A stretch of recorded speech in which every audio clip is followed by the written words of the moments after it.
गांधी युग के बारे में हम ऑलरेडी एक वीडियो बना दिए हैं। यदि आप नहीं देखे हैं तो डिस्क्रिप्शन में लिंक है, आप उसे देख सकते हैं। ये वीडियो जो है पार्ट 2 है।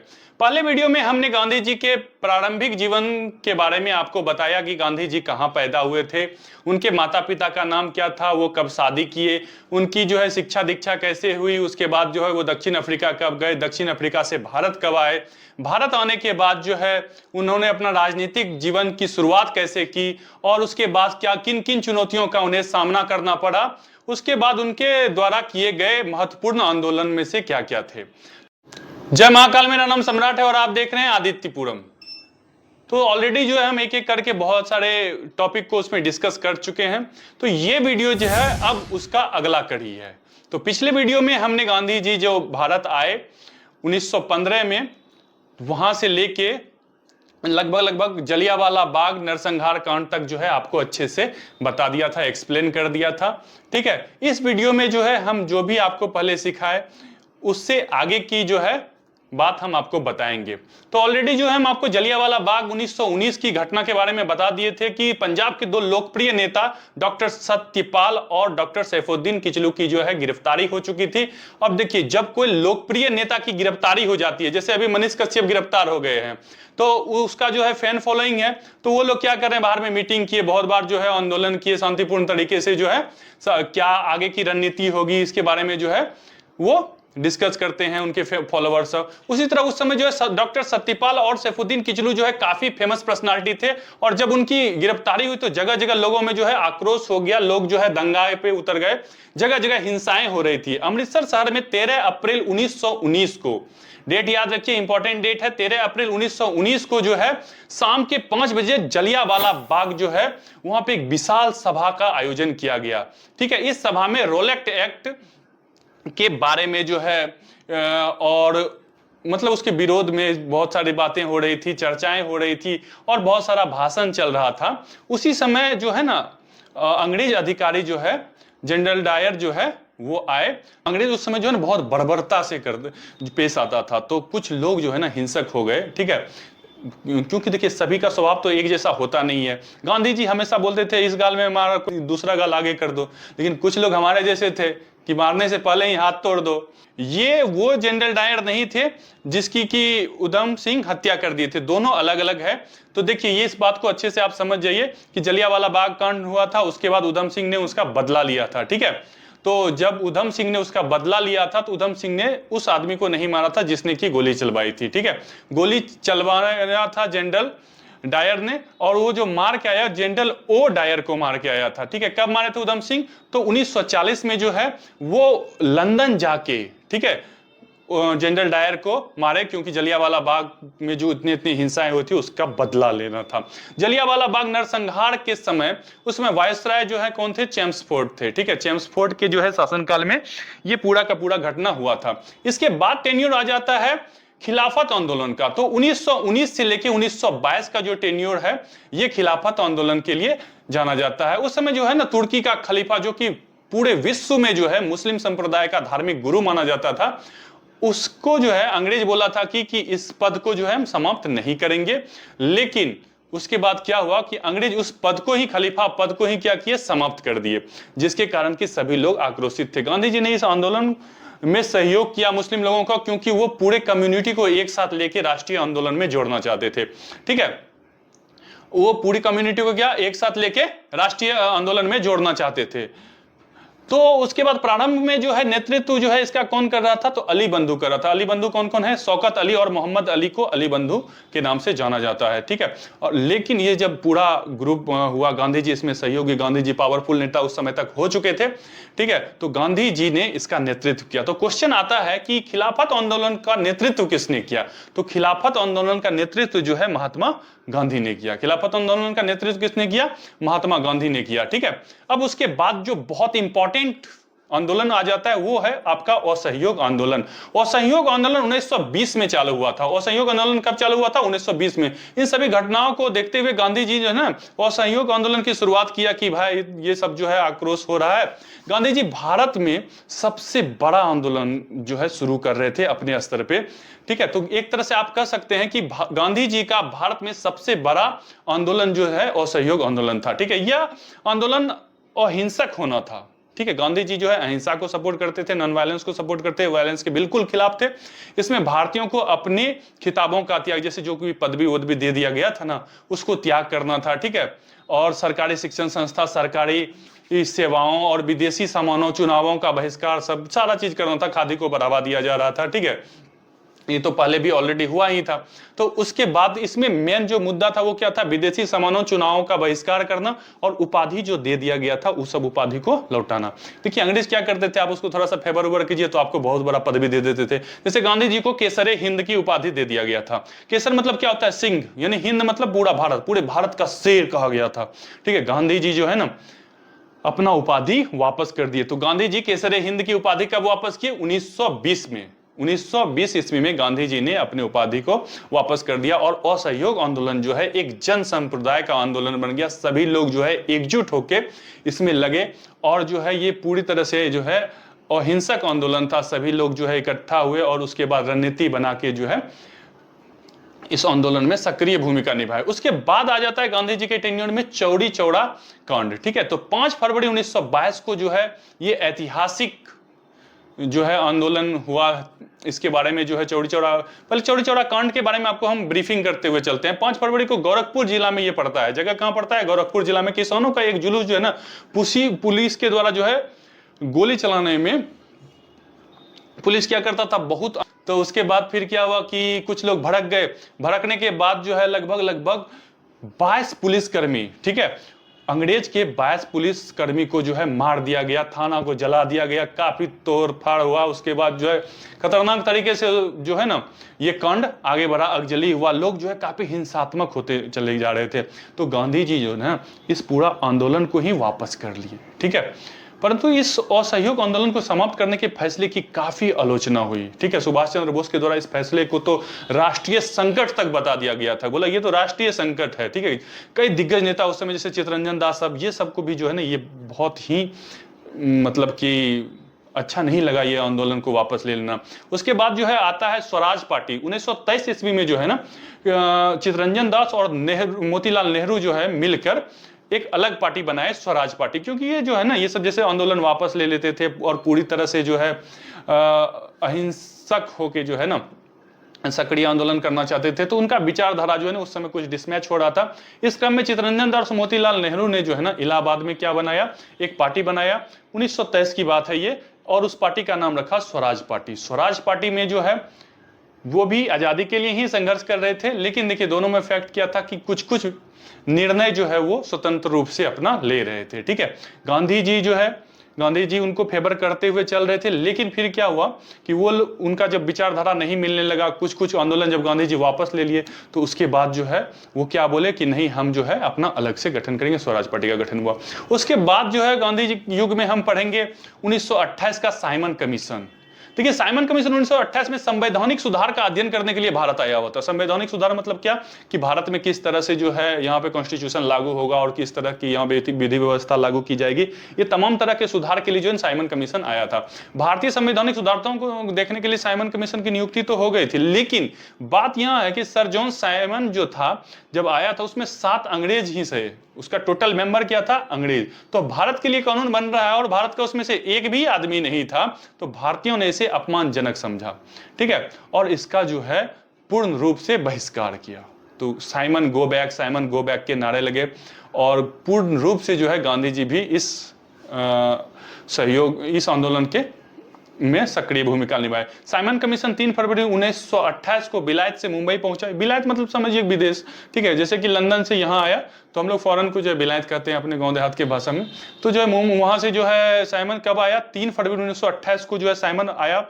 और उसके बाद जो है ना ये जो विश्वव्यापी हड़ताल चल रहा था, चारों तरफ जो है हड़ताल चल रहा था, देशव्यापी हड़ताल चल रहा था। तो उसका क्यों चल रहा था? क्योंकि उसमें से आपको ऑलरेडी बताया कि कोई भी सदस्य जो है साथ के साथ अंग्रेज थे, कोई भारतीय नहीं था। तो साइमन गो बैक के नारे लगाए। इसी साइमन जब लाहौर पहुंचा तो लाला लाजपत राय के नेतृत्व में खिलाफ में प्रदर्शन हो रहा था। पुलिस ने जो है ना उस पर बहुत जबरन लाठीचार्ज कर दिया। लाठीचार्ज करने के बाद क्या हुआ? लाला लाजपत राय की मृत्यु हो गई। ठीक है, और तब वो एक बहुत गदावर नेता थे जिसकी मृत्यु के बाद जो है माहौल बहुत बदल गया। या उसके बाद फिर आता है सविनय अवज्ञा आंदोलन 1930 से 34 का टेन्योर रहा था इस आंदोलन का। यह आंदोलन गांधी जी के असहयोग आंदोलन के बाद दूसरा बड़ा आंदोलन था। ठीक है, यह आंदोलन 1930 से लेकर 1934 तक चला, परंतु कुछ कारणों के कारण जो है इस आंदोलन को उस समय के बीच में ऐसा कुछ समय के लिए जो है ना स्टॉप कर दिया गया था। ठीक है, जबकि 1930 से 34 तक, मतलब इसको यदि अच्छे से हमें समझना है तो इसको दो चरण में हम लोग समझेंगे। 30 में स्टार्ट हुआ, 31 तक बहुत बढ़िया चला। ठीक है, उसके बाद कुछ समय तक जो है ना ये आंदोलन जो है उतना सक्रिय रूप से जो है नहीं काम किया। उसके बाद इसका आता है दूसरा चरण। दूसरा चरण कब हुआ? 1932 ईस्वी से 1934 तक।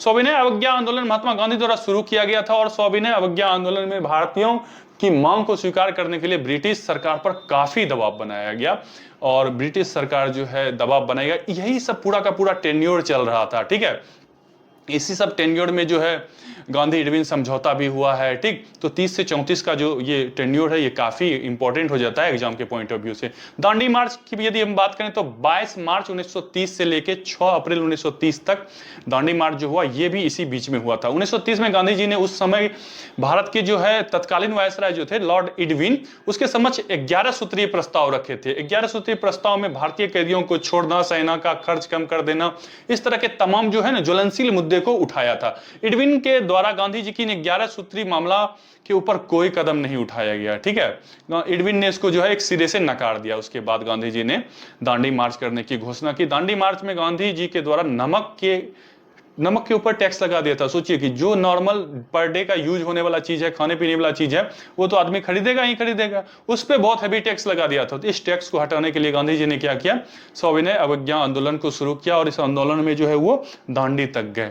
ठीक है, यह दांडी मार्च 22 मार्च को चालू हुआ था। ठीक है, तो दांडी मार्च जो है 22 मार्च 1930 को शुरू हुआ था और कब तक चला था? 6 अप्रैल 1930 तक चला था। ठीक है, तो अपने आश्रम से लेके गांधी जी जो है दांडी तक गए थे और वहां पे जाने के बाद उन्होंने क्या किया था कि नमक कानून को जो है उल्लंघन किया, उसके बाद इसको तोड़ दिया था। ठीक है, और देखिए सबसे बड़ी बात क्या है कि अलग अलग क्षेत्रों में जो है ना इनके कुल 78 जो है ना फॉलोवर्स ने भाग लिया था। इसमें से गांधी जी इसमें से एक इंपॉर्टेंट फैक्ट आपको बताते हैं, 241 मील की जो है ना सफर को पैदल तय किया था। 241 मील। शुरुआत में गांधी जी के सिर्फ 78 सहयोगी ही दांडी मार्च में भाग लिए थे, लेकिन जैसे जैसे आगे बढ़ते गए उसमें बहुत सारे लोग जुड़ते गए, लाखों लोग जुड़ गए थे। जैसे कि अभी रिसेंटली जो है ना राहुल गांधी भारत जोड़ो यात्रा पे निकले थे। स्टार्टिंग में तो कम ही लोग थे, धीरे धीरे बात फेमस हुआ, मीडिया ने इसको अच्छे से कवरेज दिया, उसके बाद बहुत सारे लोग इसमें जुड़ते चले गए। तो जब कोई बड़ा नेता जो है ना रोड मार्च करता है, यानी कि सड़क पे उतर के जमीनी स्तर से, बुनियादी स्तर से काम करना चालू करता है, तो बहुत सारे लोग जो है उसके काम को, उसको देखने के लिए, उसके काम को सराहने के लिए उससे जुड़ता है। दांडी पहुंचकर गांधी जी ने वहां नमक उठाया और नमक उठा के नमक कानून कर जो है ना उसका विरोध करते हुए नमक बनाया। गांधी देखिए, इसके बाद सुभाष चंद्र बोस ने इसकी तुलना जो है ना मुसोलिनी और नेपोलियन की यात्रा से की। सुभाष चंद्र बोस देखिए वो बहुत ही फेयर नेता थे, अच्छा काम जब गांधी जी करते थे तो तारीफ भी करते थे कि नहीं भाई मुसोलिनी और नेपोलियन की तरह जो है, नेपोलियन बोनापार्ट की तरह गांधी जी काम कर रहे हैं। और जब वापस लिए थे गांधी जी तो अपने आंदोलन को, तो क्या बोले थे? सुभाष चंद्र बोले थे ये जो है राष्ट्रीय संकट के बराबर है। ठीक है, तो देखिए सुभाष चंद्र बोस बहुत ही फेयर नेता थे। इसके बाद आ जाता है गोलमेज सम्मेलन। गोलमेज सम्मेलन 1930 ईस्वी से 1932 ईस्वी तक हुआ। गोलमेज सम्मेलन 1930 से 1932 तक हुआ। अंग्रेजों द्वारा कुछ सम्मेलन, इनका आयोजन जो है ब्रिटेन में करवाया गया था। भारत के विभिन्न दल के जो भी अच्छा प्रमुख नेता सब थे उसको वहां पे जाने के लिए आमंत्रित किया गया था। इस क्रम में 1930 से लेकर 1932 तक अंग्रेजों द्वारा 3 गोलमेज सम्मेलन करवाया गया। ठीक है, जिसमें प्रति वर्ष ये सम्मेलन होता, हर साल ये होता था। गांधी जी ने केवल दूसरा गोलमेज सम्मेलन में भाग लिया था। ये क्वेश्चन याद रखिए, गांधी जी ने केवल दूसरा गोलमेज सम्मेलन में भाग लिया था, पहला में गया नहीं, दूसरा में जो है भाग लिया था सिर्फ। अब पूछा जाता है क्वेश्चन कि ऐसा कौन व्यक्ति था जो तीनों गोलमेज सम्मेलन में गया था? तो डॉक्टर भीमराव अंबेडकर जो है तीनों गोलमेज सम्मेलन में भाग लिया था। डॉक्टर भीमराव अंबेडकर जो है वो तीनों गोलमेज सम्मेलन में भाग लिए थे। गांधी जी के सिर्फ जो है दूसरे गोलमेज सम्मेलन में भाग लिए थे। ठीक है, अब देखिए गोलमेज सम्मेलन यदि की बात आती है तो इसके बारे में ये भी बता दें कि ये शुरू कब हुआ। तो पहला गोलमेज सम्मेलन 1930 ईस्वी में हुआ, दूसरा 1931 ईस्वी में हुआ और तीसरा गोलमेज सम्मेलन 1932 ईस्वी में हुआ। ठीक है, तो ये भी जो है एक इंपॉर्टेंट डाटा है। और गांधी इडविन समझौता ये भी जो है इसी के बीच में हुआ था। ठीक है, तो इसके बारे में भी जो है अच्छे से जानिए कि देखिए गांधी इडविन समझौता कब हुआ था। तो गांधी इडविन समझौता जो है 1931 ईस्वी में हुआ था। सविनय अवज्ञा आंदोलन में लॉर्ड इडविन को बहुत सारी परेशानियां हुई, जिसकी वजह से उन्होंने गांधी जी के साथ सोचा कि चलो एक समझौता कर लेते हैं। पहले गांधी जी जो उनके साथ 11 सूत्री मांग रखे थे उसको तो सिरे से नकार दिया, लेकिन उसके बाद फिर सोचे, जब देखे गांधी जी पॉपुलरिटी जो है काफी बढ़िया है और बहुत ही बड़े स्तर पर जो है व्यापक रूप से जो है आंदोलन बढ़ते जा रहा है, तो उन्होंने क्या किया कि सोचा चलो गांधी जी से हम समझौता कर लेते हैं। गांधी इडविन समझौता ये 5 मार्च 1931 में हुआ था। कब हुआ था? 5 मार्च 1931 में। तो इस समझौते में गांधी जी के कुछ जो है बातों को माना गया था। इसके बाद आ जाता है 1932 का पूना पैक्ट। ये गांधी जी और भीमराव अंबेडकर के बीच में हुआ था। ठीक है, ये कहां हुआ था? ये पूना के यरवदा सेंट्रल जेल में हुआ था। कहां हुआ था? पूना के यरवदा सेंट्रल जेल में। उसमें गांधी जी जेल में थे। ठीक है, और इस समझौता में जो है जो मेन चीज था वो ये था कि कम्युनल जो है ना इलेक्शन करवाना चाहते थे, अलग से जो है दलितों को वोटिंग का जो है राइट्स देना चाहते थे अंबेडकर जी, लेकिन गांधी जी बोले नहीं, हम अलग अलग जो है नहीं होना चाहते हैं, क्योंकि अभी जो है हमें राजनीतिक में बहुत ज़्यादा एकजुट होने की सवाल है। तो गांधी जी आमरण अनशन पे बैठ गए थे। तो अंबेडकर जो है बिल्कुल गांधी जी की विचारधाराओं के उस समय खिलाफ थे, लेकिन फिर भी सोचे कितना बड़ा नेता को मरने तो नहीं दे सकते ना, इसका कलंक क्यों ले, तो वो जाके वहाँ समझौता कर लिए थे, पूना पैक्ट 1932 में। ये भी याद रखिए। अब आता है भारत छोड़ो आंदोलन 1942 का। 1939 में द्वितीय विश्व युद्ध की शुरुआत हो चुकी थी। अंग्रेजों की ओर से पूरी कोशिश की जा रही थी कि भारतीयों को पहले की तरह गांधी जी जो है ना सेना में धकेल दे। ठीक है, और लड़ाई के भेजे। बहुत सारे प्रतिनिधि मंडल भी भारत आए कि भाई द्वितीय विश्व युद्ध हो गया है तो भारतीयों को अंग्रेजी सेना में जो है प्रोत्साहन किया जाए। परंतु एक बार धोखा खा गया था गांधी जी। उस समय नया नया आए थे तो उनको आइडिया नहीं था कि भाई किस तरह से यहाँ जो है यहाँ का राजनीतिक माहौल है। तो गांधी जी इस बार जो है भारतीयों को भी समझ में आ गया था कि भाई इससे करने से हमें कोई फायदा है नहीं। अंग्रेज का जो है हम सहयोग एक बार तो ऑलरेडी करके देख लिए थे, बहुत सारा आदमी मर भी गया था, और उसके बाद भी अंग्रेज जो है सख्ती से ही पेश आता था। तो अब देखिए इसी क्रम में ब्रिटेन में क्रिप्स मिशन भी भारत आए। ठीक है, वे भारत में अपने कार्यों को लेकर पूर्णतः असफल रहे, क्योंकि जब भारतीयों को अपने हित का ज्ञान अच्छे से हो गया था उसमें क्रिप्स मिशन के द्वारा ये कहा गया था कि यह पोस्ट डेटेड चेक है, ये आगे की तारीख का चेक है। ठीक है, जो कि जिसका बैंक डूबने वाला है। ये मतलब गांधी जी का ही स्टेटमेंट था। ठीक है, तो क्रिप्स मिशन के बारे में क्या बोला था? ये एक पोस्ट डेटेड चेक है जिसका तारीख जो है ये जिसका बैंक जो है डूबने वाला है। क्रिप्स मिशन भारत में असफल हो जाने के बाद गांधी जी ने भारत में एक ऐसे आंदोलन की शुरुआत की जो भारत की अंतिम स्वतंत्रता के लिए लड़ाई में से एक बना। गांधी जी के द्वारा 1942 में शुरू किया गया और अंग्रेजों के विरुद्ध जो है भारत छोड़ो आंदोलन था। 1942 में जो आंदोलन हुआ वो कौन सा था? भारत छोड़ो आंदोलन। इस आंदोलन को अगस्त क्रांति के नाम से भी कोई बुक में जो है ना संबोधित किया जाता है। जैसे आप बुक वगैरह पढ़िएगा मॉडर्न इंडिया का, तो उसमें अगस्त क्रांति के नाम से भी इस आंदोलन को संबोधित किया जाता है। इसके बाद इसी आंदोलन के क्रम में जो है ना ऑपरेशन जीरो आवर चलाया गया, जिसके तहत गांधी जी सहित लगभग सारे नेताओं को गिरफ्तार कर लिया गया। ठीक है, उस समय के जो भी पॉपुलर नेता थे सभी को क्या किया गया? गिरफ्तार कर लिया गया। अंग्रेजों को उस समय ये भनक लग गई थी कि अब जो है ये आंदोलन थमने वाला नहीं है, ये जो है और विस्तृत होते जाएगा।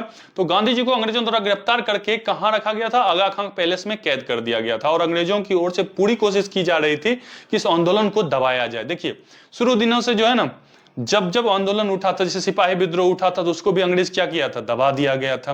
तो आंदोलन जब भी होता था अंग्रेज क्या करता था? बुरी तरह से जो है उसको फैल करने की कोशिश करता था, उसको दबाने की कोशिश करता था। परंतु यह आंदोलन जो है इसमें बहुत सारे नेता और बहुत सारे भारतीय एक साथ जो है सक्रिय रूप से थे, तो इसे दबाना काफी मुश्किल था। ठीक है, और इस आंदोलन को सभी लोग सहयोग कर रहे थे। तो उसके बाद जो है ये आंदोलन व्यापक रूप पकड़ा। अब बात आ जाती है 1947 की। 22 मार्च 1947 को ब्रिटिश भारत का 34वां एवं अंतिम गवर्नर जनरल जो है लॉर्ड माउंटबेटन आया, और लगभग 2 महीने की वार्ता के पश्चात बातचीत चलते रहा पूरा कि हाँ किस तरह से भारत को आजाद करना है, क्या करना है, नहीं करना है। ठीक है, उस समय जो है वहां पे लेबर पार्टी बन गया था, तो वो थोड़ा सा लिबरल भी था। माउंटबेटन इस निष्कर्ष पे पहुंचा कि भारत का विभाजन अनिवार्य है। वो सोचा कि इतना बड़ा देश है और यदि इसको ऐसे ही नॉर्मल यदि छोड़ देंगे, देखिए अंग्रेज सब शुरू दिन से जो है ना फूट डालो राज करो की नीति करता था। वो दो कौम को यानी कि दो कम्युनिटी को आपस में हमेशा से लड़ाते रहता था, क्योंकि देखते वो जानता था कि यदि यूनिटी रहेगी, लोग अच्छे से रहेंगे तो वो ज्यादा डेवलप कर सकते हैं। ठीक है, तो देखिए कभी भी यदि किसी देश को बर्बाद करना है ना, तो उसको मारने से अच्छा है कि आप जो है उसमें लड़ाई लगवा दीजिए, उसी के जो है ना देश में आंतरिक विवाद पैदा कर दीजिए। किसी कोई दुश्मन है, बहुत खतरनाक दुश्मन है, उससे लड़ना यदि संभव नहीं है तो क्या करना चाहिए, आपस में लड़वा दो। ठीक है, तो रणनीति जो है वो अपनाता था अंग्रेज सब ना। ठीक है, वो क्या किया, सोचा कि अब तो भारत को छोड़ के जा ही रहे हैं, इसको हम क्या करते हैं, विभाजित कर देते हैं। तो इस तरह से जो है भारत और पाकिस्तान दोनों का जो है विभाजन की प्रक्रिया जो है प्रारंभ हुई। और इस तरह से 14 अगस्त को जो है पाकिस्तान आज़ाद हो गया। उसके एक दिन बाद जो है अगले दिन 15 अगस्त 1947 को भारत आज़ाद हो गया। और ये सारा टेन्योर जो है गांधी युग का जो है इंपॉर्टेंट एक एक फैक्ट था। और इसके बाद आ जाता है द एंड वाला चैप्टर, यानी कि 30 जनवरी 1948 बिरला हाउस एक जगह है दिल्ली में, वहाँ के एक गार्डन में जो है ना नाथूराम गोडसे नाम के एक व्यक्ति ने गांधी जी की 3 गोली मारकर हत्या कर दी। और इसी के साथ जो है साबरमती के संत जो है सदा के लिए जो है शांत हो गए। और ये था गांधी युग का जो है पूरा का पूरा टेन्योर। तो उम्मीद करते हैं ये वीडियो जो है आपको काफी अच्छी लगी होगी। यदि ये वीडियो आपको अच्छी लगी तो आप इसे स्टडी रिलेटेड जितने भी ग्रुप हैं उस सारे ग्रुप में भेज दें। ठीक है, एग्जाम के पॉइंट ऑफ व्यू से ये काफी इंपॉर्टेंट है। देखिए इसमें से एग्जाम में क्या क्या क्वेश्चन आते हैं, जहां तक मुझे याद है, देखिए आपको ज्यादा क्वेश्चन ये रिपीट होता है कि महात्मा गांधी के राजनीतिक गुरु कौन थे। तो ऑलरेडी हम आपको बता दिए कि महात्मा गांधी के राजनीतिक गुरु कौन थे, गोपाल कृष्ण गोखले थे। कौन थे, गोपाल कृष्ण गोखले। महात्मा गांधी ने सत्याग्रह क्रियाविधियों में सबसे पहले कहां प्रयुक्त किया था, यानी कि अपना जो है सत्याग्रह वो कहां से स्टार्ट किए थे। महात्मा गांधी का स्टार्टिंग टेन्योर कहां से रहा था, चंपारण से रहा था। अब चंपारण के लिए उसको बुलाया किसने था, ठीक है, तो उसको बुलाया था बिहार के एक किसान नेता थे। ठीक है, उनका नाम था शुक्ल, राजकुमार शुक्ल नाम था उनका। नमक सत्याग्रह किस ईस्वी में हुआ था, तो 1930 में हुआ था। नमक सत्याग्रह कब हुआ था, 1930 में। वर्ष 1919 में जलियांवाला बाग हत्याकांड कहां हुआ था, तो ये अमृतसर में हुआ था। देखिए यही सब क्वेश्चन जो है ना बार बार रिपीट होता है, तो आप एक तरह से अच्छे से क्वेश्चन को इस तरह से माइंड में बैठा लीजिए। ठीक है, भारत एवं पाकिस्तान का विभाजन जो है किस योजना के तहत हुआ, तो अभी तुरंत आपको बताइए ये किस योजना के तहत हुआ। ये सब क्वेश्चन जो है एग्जाम के पॉइंट ऑफ व्यू से इंपॉर्टेंट है। तो माउंट बेटन योजना जो है लास्ट में माउंट बेटन ने डिसाइड किया था हाँ भाई दोनों को क्या करेंगे, बांट देंगे।